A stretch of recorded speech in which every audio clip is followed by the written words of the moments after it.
These are the only people actually worried about the markets. No one's actually worried about the markets. It's just people who hate Trump. That's it, man. And I mean, come on.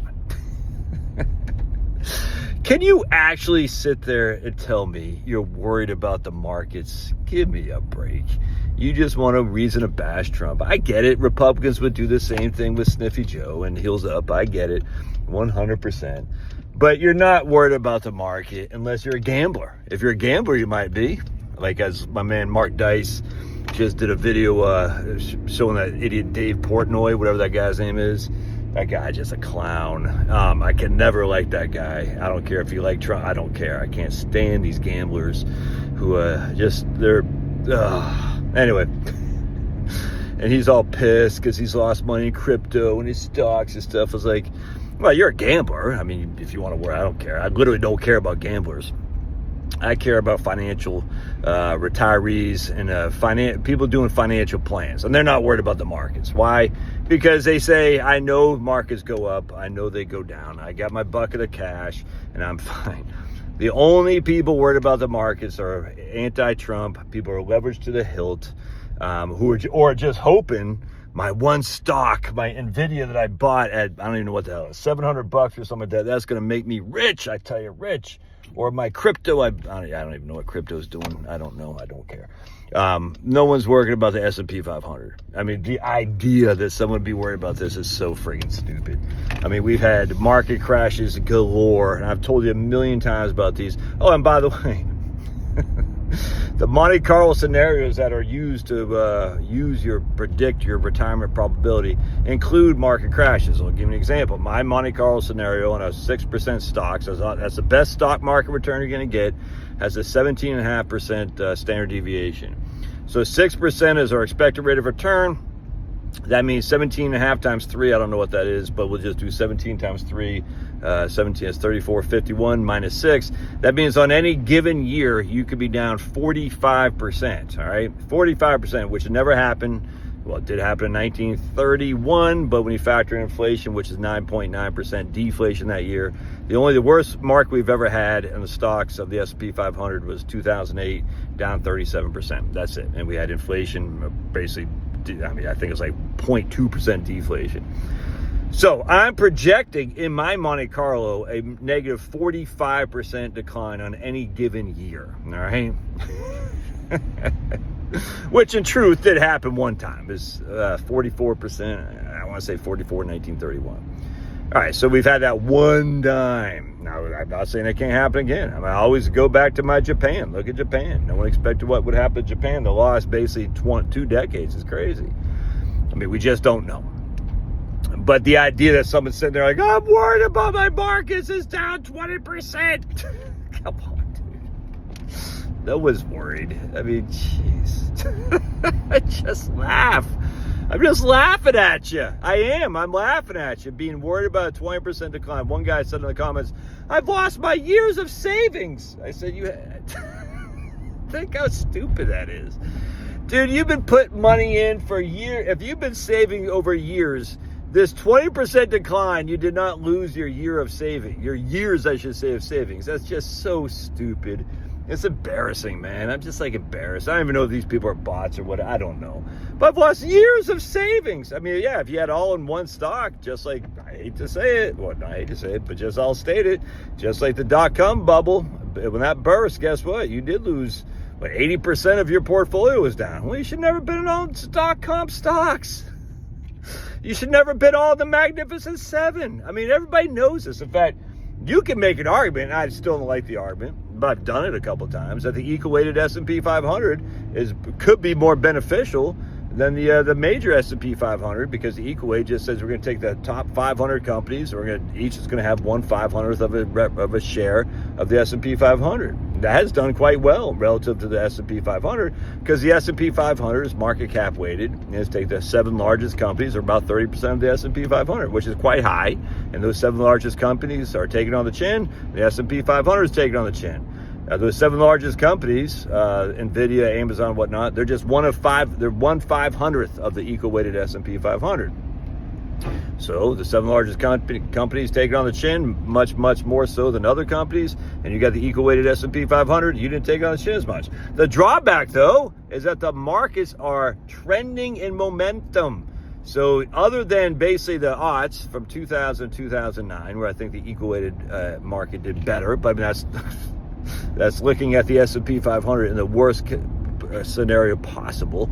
But yeah, I think the equal weighted S&P 500 did better than the market weighted S&P 500.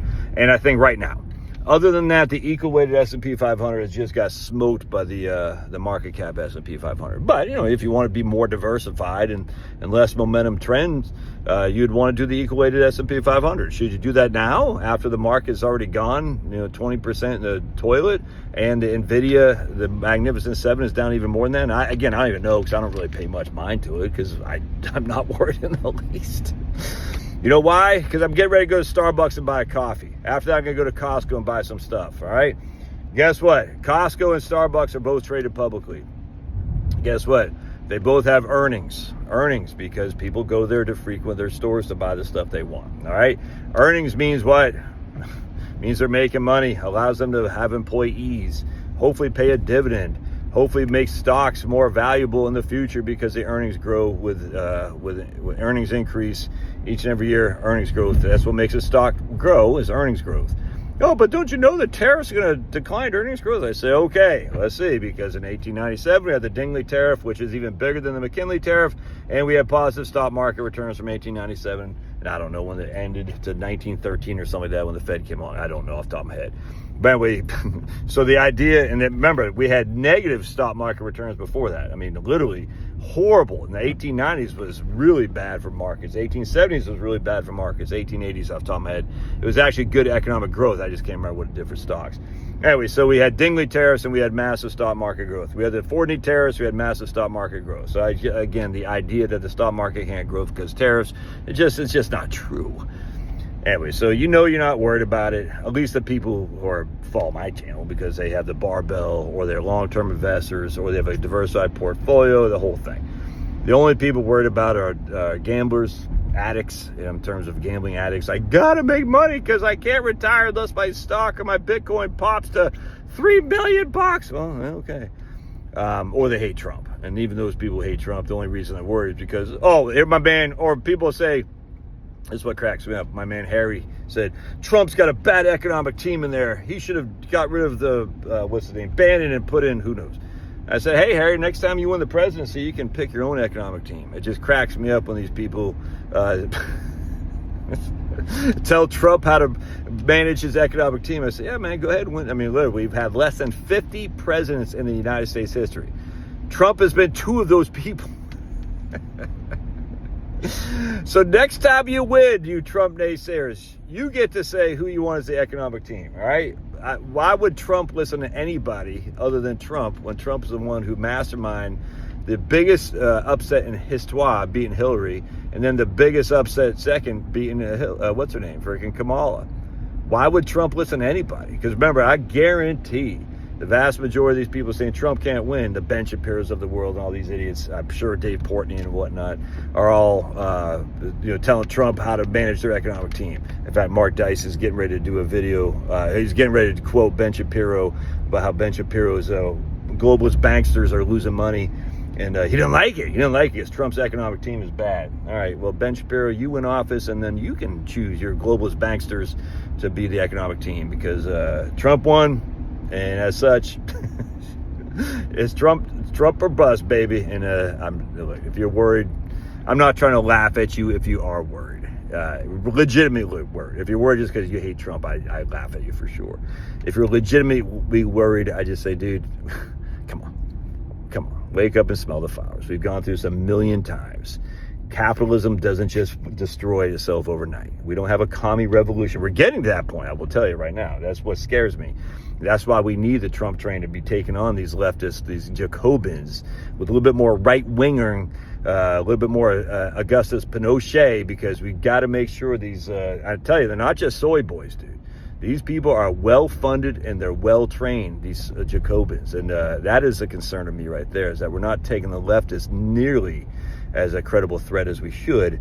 And as such, if you see the history of the left, they're very good once they start getting momentum, and they can really do some damage. So my worry isn't about stupid Trump's terrorists, because I love them.